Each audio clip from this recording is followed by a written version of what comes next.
the sad news was in June of 2023, St. Margaret's Health closed its doors forever because of a ransomware attack.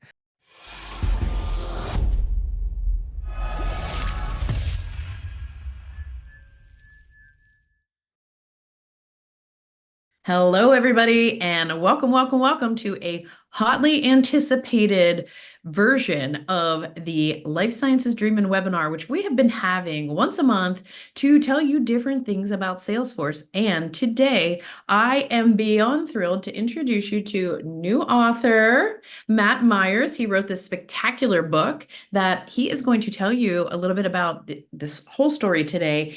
Securing Salesforce Digital Experiences. I have seen Matt do a live demo where he ethically hacks Salesforce, and I learn so much from Matt every single time I see him. And that means I learn things about Salesforce, about security, about being a technical architect, and just about the world in general, because Matt is the most well-traveled person I have the pleasure of knowing. I am Dr. Shannon Gregg from Cloud Adoption Solutions. I'm not going to talk for very long because we want Matt to impart his wisdom to us. Once Matt is finished talking, our friend and yours, Eric Dreschfield, is going to come on the stage to tell us about a very new, exciting announcement that he has. And at the very end, if you're still on, our friend Andrew Duncan is going to do a drawing. We've got this whole Salesforce swag bag that one person is going to win as long as they stay on. So, Matt, without any further ado, thank you for joining us today from Prague, and I am going to hand the stage your way. Great. Thank you, Shannon. That's a wonderful introduction. I really appreciate it. So let me get my sharing going for my screen here, and let me go into full screen mode. All right. All righty. So again, thank you again, Shannon. So just a little bit about me. I've been in the Salesforce ecosystem for about 18 years now. I'm a Salesforce certified technical architect, and I also run a company called EZ Protect that does virus scanning for Salesforce. I kind of landed into that a while about 5 years ago, and really never focused on security until then. And then it just became more and more of a big thing for me. So now that's pretty much all I do is focus and research on security. Specifically, what I'm going to talk about in this session today is really about my book here, Securing Salesforce Digital Experiences. I'll have a link later for you to look at it. But really, this was a personal story for me where I used to work in consulting. And while I was working on a consulting engagement, one of my customers got hacked by an ethical hacker in Salesforce, specifically from their digital experiences, were about 5,000 records or so that were were stolen that contained some PII. And really what that just raised some urgency for me, or some alarm, because I was like, well, this is, obviously not good, but I was thinking, how many other people uh, know, could this happen to? And so first what I did is I went and just researched, learned how this could happen, how it happened, what was the history, learned the history a little bit more about digital experiences themselves, and then really understood that it really came down to a misconfiguration of Salesforce digital experiences, which was also a misunderstanding of how people understand how digital experiences work and Lightning in general.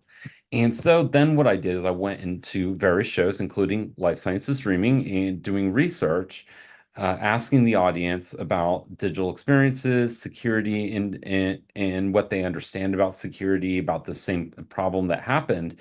And I found very few people actually understood it. And even more so, I found there's very little resources are out there about how to secure digital experiences, or even Salesforce in general. Actually, this is the fourth book that's dedicated to security on Salesforce in the entire ecosystem, if that shows you how underrepresented this is.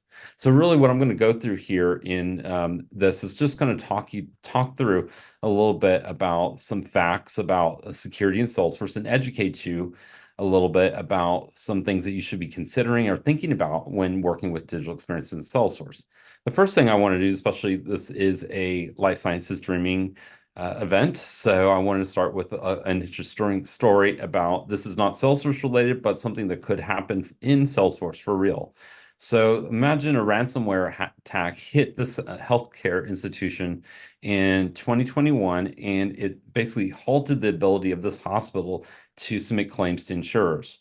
And if I don't know if you know, but hospitals and most medical institutions rely on the payments from insurers to stay afloat. This ransomware attack shut down all their systems, so they didn't have any way to process these claims. And so actually what ended up happening is that it was about 14 weeks or so. It says that they were down and that while they never were able to recover, no claims got in, nothing got entered, took months and months for them to get back to where they were.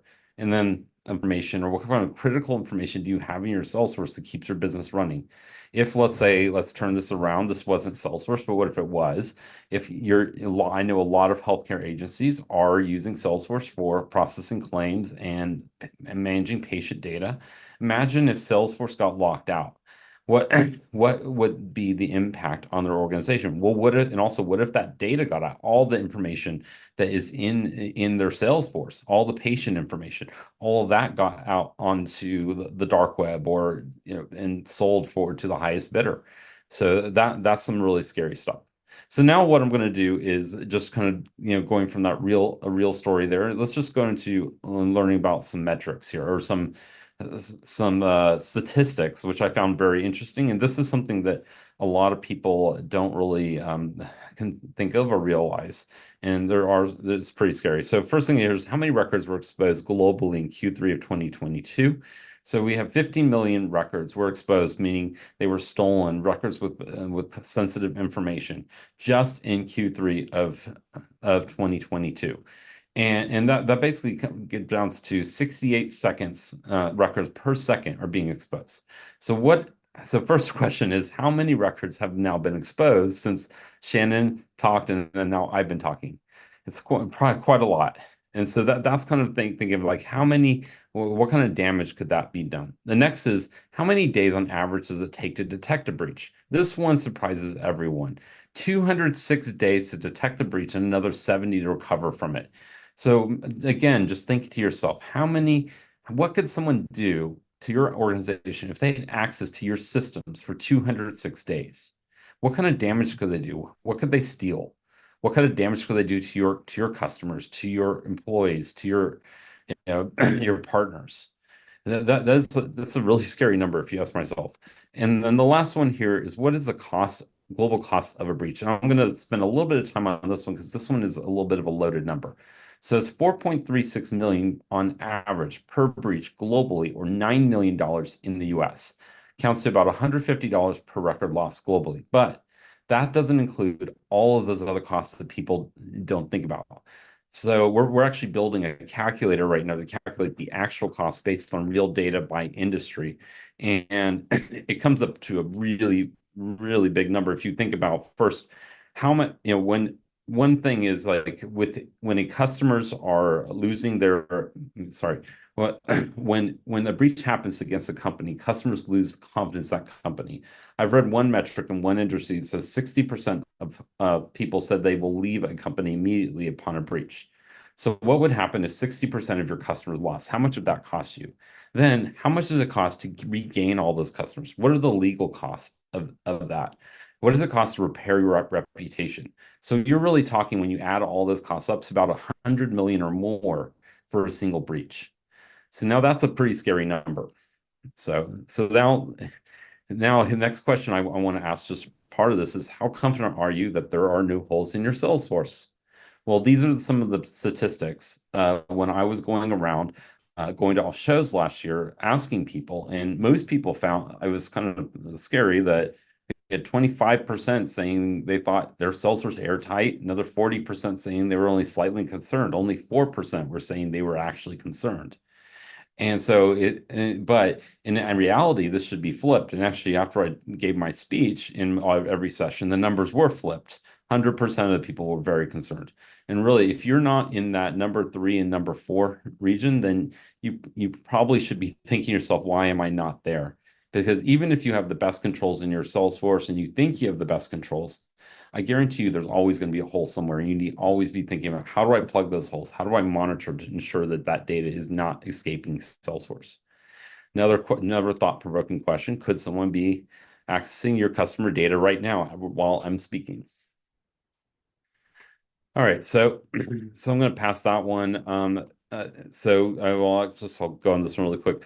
So just because of what I do is we do virus scanning in Salesforce. So did you know that Salesforce doesn't scan for viruses? That's just one other way that people can get to your data. There's a lot of ways that people can get to your data. I asked in a lot of the sessions as well, do people know what kind of virus do? Most people can't tell you that.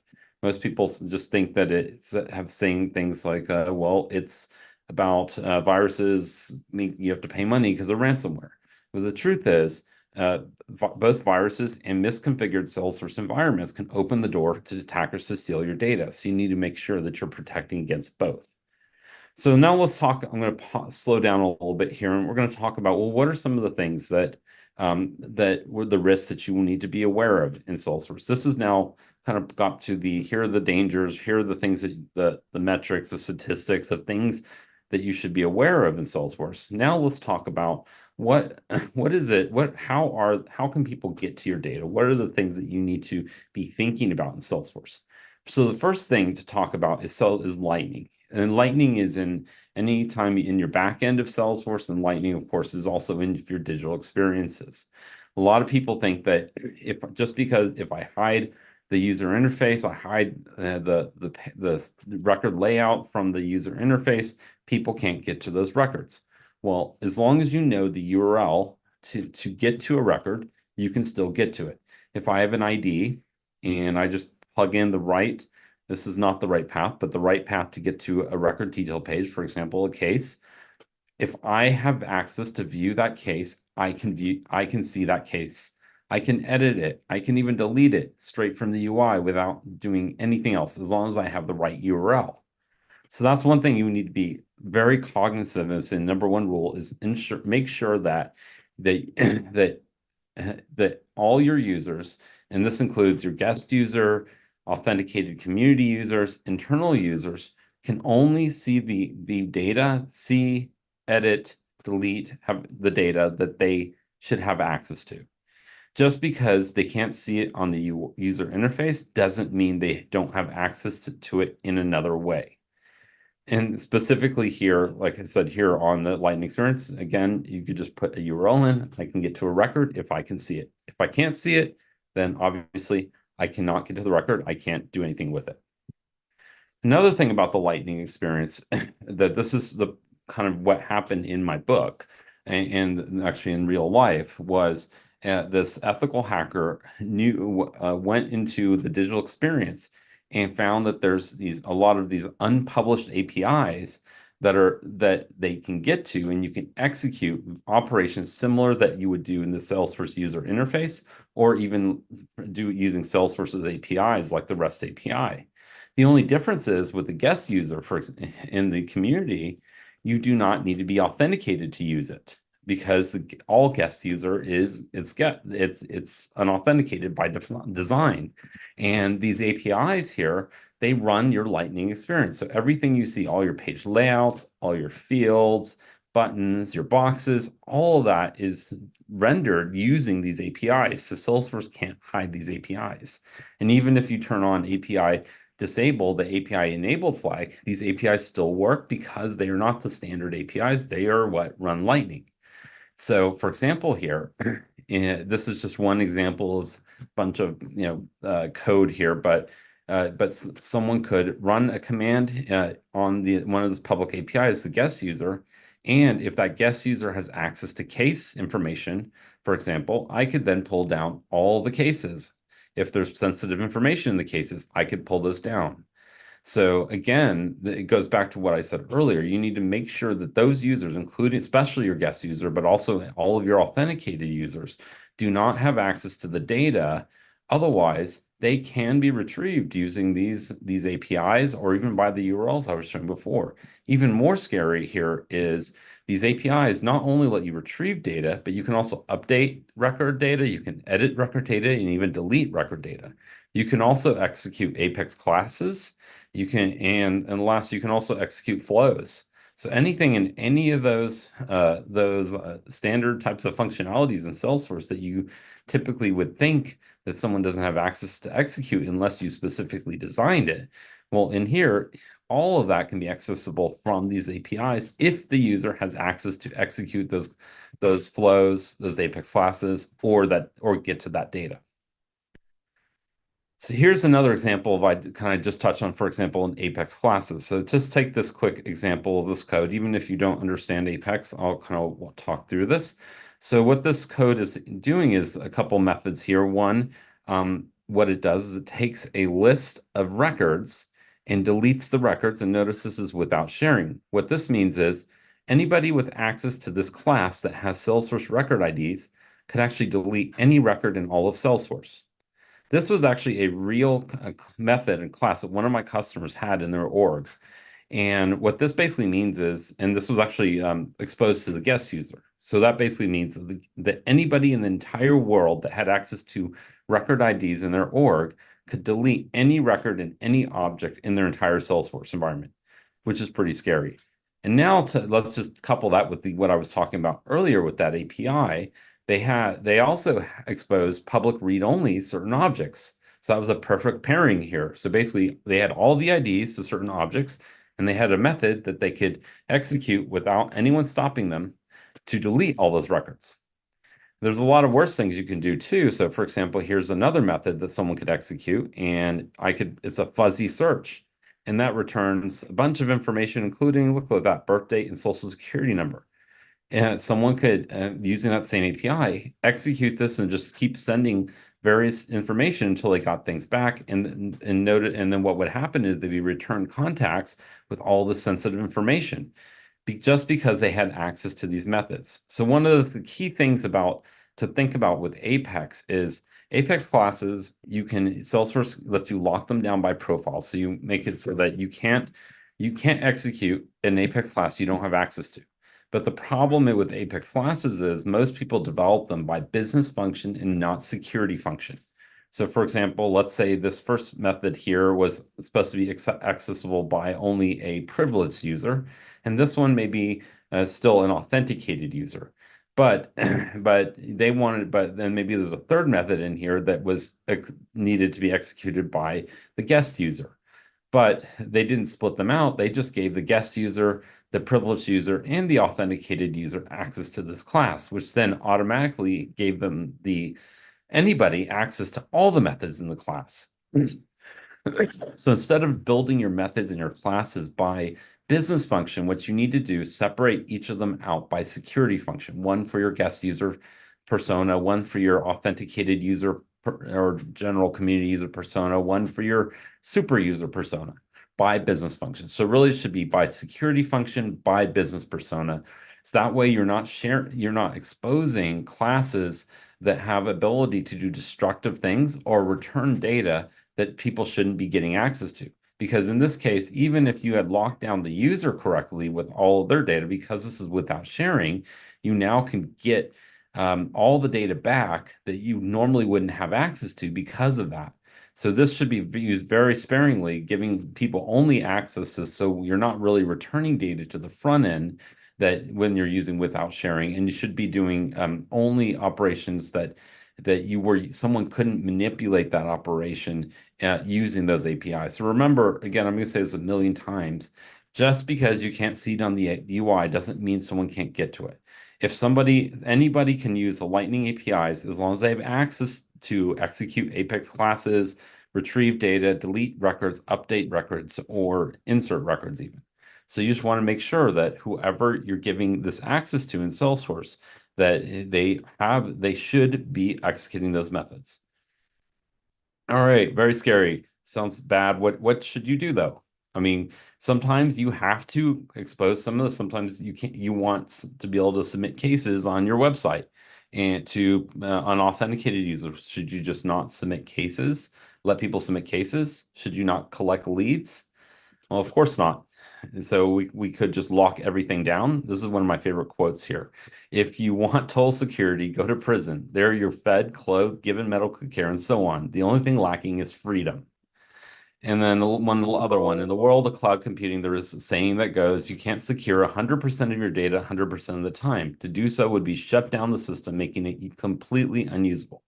And I think that's what the case is here. You have to find that nice balance. You don't want to expose your data, but you also want to make the system usable for your end users. And this is kind of where I'm going to go a little bit faster through some of the stuff, but this is stuff that you can do to keep some of the recommendations. I would say, first off, look at Salesforce well architected. Go to architect.salesforce.com. Salesforce has a great framework that they've been putting together for quite some time to help you build good or well architected Salesforce solutions. Specifically, the first one focuses on trusted, saying here are all the trusted practices that you should be doing in Salesforce. They have a lot of patterns, things what you should be doing, even anti-patterns, things you should not be doing. And this is stuff that you should be looking at, seeing, are you doing those things that they say you should be doing? And are you not doing the things that they say you shouldn't be doing? You also could, if you have an architect on class, on staff, start mapping out the framework, something like this that I've done here. You can start creating guides that are prescriptive for and creating a security program so that you can say, okay, here are our standard operating procedures for creating this secure designs in Salesforce. Have we evaluated our security personas? Have we evaluated our risk? Just because you should do something doesn't mean you can. And just so for example, I had a customer once that or a client of mine that was wanted to had a portal where people were placing orders. But the problem was everyone that was placing those orders were nearing retirement age and didn't have smartphones. Of course, you should use two-factor authentication, but you can't because most people don't have smartphones. Does that mean you don't do two-factor authentication? Of course not. It means that you should find some other ways to authenticate that person. Maybe you have multiple challenge questions instead, and you change up the challenge questions. Maybe it's something only they should know. Maybe you send an email instead to them because they probably have email. There's a lot of different ways that you can still do some of these things, even if it seems like it's not possible. Also, the other end of it, just because everyone says you should have two-factor authentication doesn't mean you should. If you're protecting data that's publicly accessible, then you probably don't need two-factor. You probably don't even need any authentication. So you need to think about using the right mechanisms for the right purposes. That goes back to making the system unusable. If it's unusable, what's the point of even making it? So you still want to find that balance. Some other recommendations are use Salesforce Shield. Shield is a great tool for monitoring activities. You can even monitor the execution of Apex methods, even those Lightning APIs.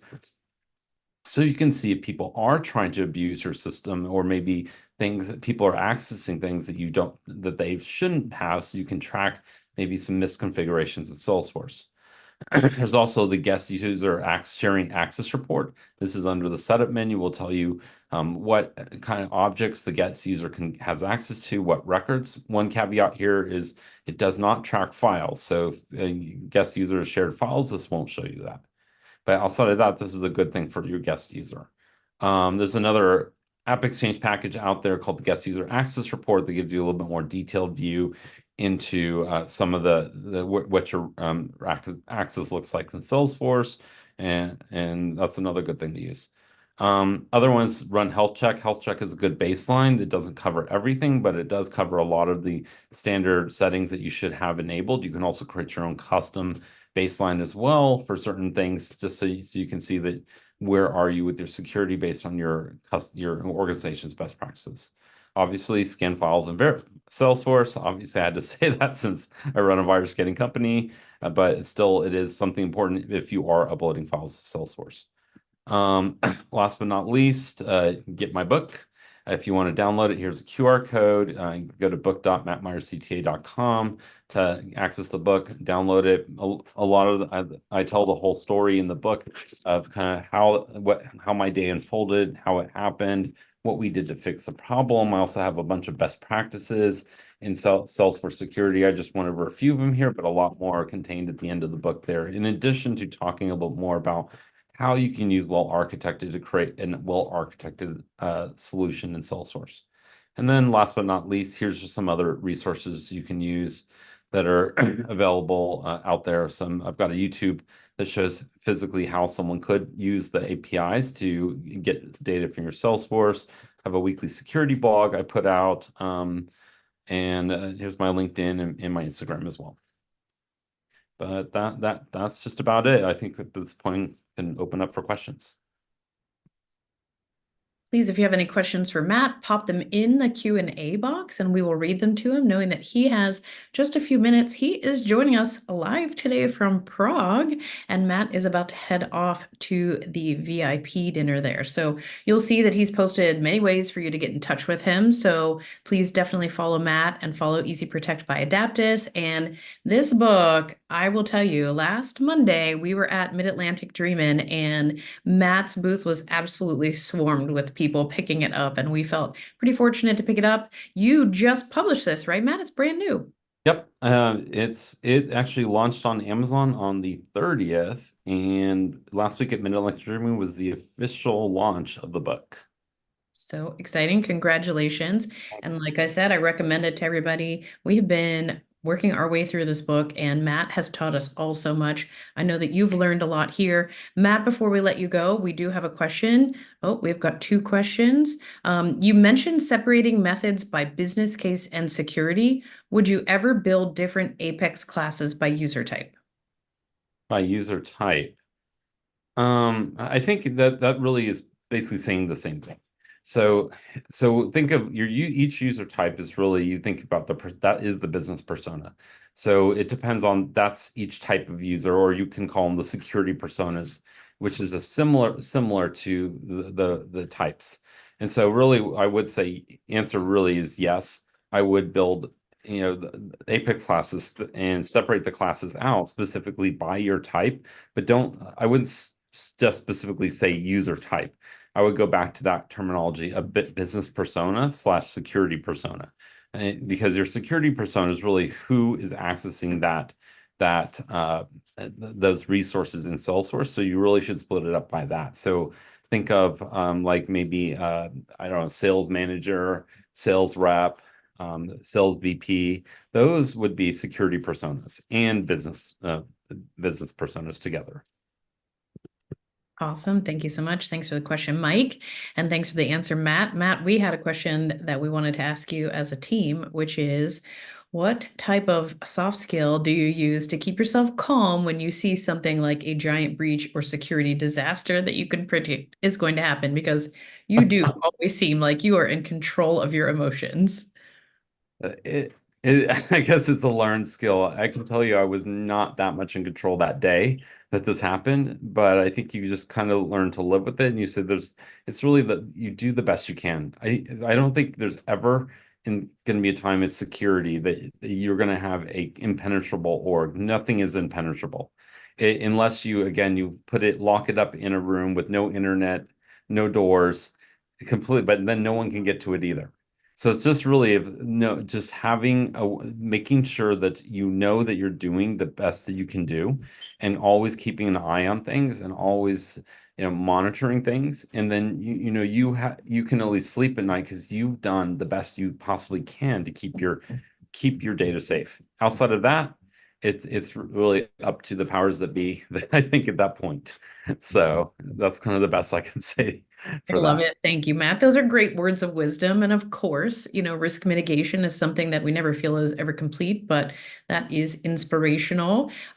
Before I bring up Eric Dreschfield, who has a really exciting announcement, and Andrew, who is going to be raffling off a prize, I want to say from all of us and the entire community, thank you, Matt, for all the things that you're doing for us on the call, for all of the community events that you're speaking at, for the ecosystem at large, and for this amazing book, which I keep raising because it is so, so good. This is like an entire masterclass, like an MBA in Salesforce security. So, Matt, we can't thank you enough for your selflessness and wish you the best of luck speaking at Czech Dreamin'.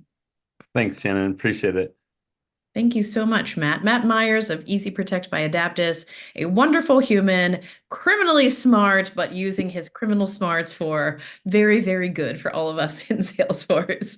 Eric Dreschfield, I'd love to call you up to give everybody a very exciting announcement as well. Wow, all of these things unfolding today. Matt's launched his book, and Eric, you've got some interesting news for us all. Yes, that I do, Shannon. Thanks for the brief moment on the stage as well. Most of you are probably already familiar with the Salesforce Community Conference that I started all the way back in 2011 called Midwest Dreamin, the largest Salesforce Community Conference here in the US. That one is taking place in Minneapolis again this year, July 17th through the 19th. Shannon, I'm sure you'll jump in here and talk about Life Science Dreamin in just a minute. The other big announcement that Shannon has alluded to that I want to share has to do with another Salesforce community conference that is on its way to you very, very soon. And I'm going to share my screen for just a quick second so y'all can see what I'm talking about. So there is a new conference that I have launched called Dreamin' in Data. It is coming to St. Louis. The website says November 4th and 5th, but probably by the end of this week, we're going to be adding the morning of November 6th. So another effectively 2-day conference spread out over 3 days of content kind of thing, like Midwest Dreamin has been doing that for several years. So St. Louis, you're getting your own Salesforce community conference downtown at the Hyatt Regency at the Arch. So pretty cool views from that hotel. Lots of interesting things to do and see right around there when the conference is not in session, of course. So why Dreamin' in Data? Well, guess what? Data matters. This is the first Salesforce community conference that has been created to basically help companies understand their full journey of their data from CRM through integrations and to ultimately visualizations, decision-making steps, and all those kinds of things. So ultimately, what we're trying to do through this event is help people understand how they can better utilize their data to help their companies and their organizations make better, smarter, faster decisions and accomplish their goals and stay ahead of their competitors. So hopefully we'll see a lot of you there. Registration should be opening up in the next couple of weeks. And we will be doing an open call for speakers in June as well. So if you're interested, have some interesting topics that you like to talk about that are data related, which basically everything is if you think about it a little bit, watch for that call for speakers. There is a spot right here on the website where you can give us your email, and we will certainly let you know when all that stuff is taking place. And the website, if you can't see it on the screen clearly, it's just simply dreamingindata.com. So Shannon, thanks for giving me a little time to show this off. Appreciate it. Wowza, Eric, thank you for sharing this announcement with us, because we all know data-driven decisions are the only decisions that we like to make on a daily basis. So Dreamin' in Data, can't believe it hasn't been here before. So happy that it's going to be here now. I would invite everybody who's on the call, follow Eric Dreschfield, follow Matt Meyers, follow myself. We're constantly posting out these types of events where you can continue to learn how to apply Salesforce and other technologies in a way to make your work days better. So thank you so much, Eric, for telling us about that. Dreamin' in Data, Midwest Dreamin', and Life Sciences Dreamin' this year, which is focused on the life sciences industry, is going to be held in Philadelphia in October. So last year we kicked off in Fort Lauderdale. We are moving to the BioCity of Philadelphia that has 1,200 life sciences companies in it. We hope to see you there. Call for speakers is also open for that. And Eric, I know quickly we've got sponsorship capacity at all three of those. If you want to say a quick word about that while Andrew starts to share his screen so he can pick our winner. Yep. So if you work for a company that is a consulting firm or an ISV partner of some sort, sponsorship opportunities exist for all three of those events. You can reach out directly to me on that. I mean, I'm Eric Dreschfield on LinkedIn. Thanks everybody so much for joining our call today. I hope you learned a lot. I know every time I listen to Matt, I do. Thanks to Eric for sharing your special announcement with us about Dreamin' in Data. Thanks, Andrew, for making sure that the Wheel of Prizes list was clean and clear.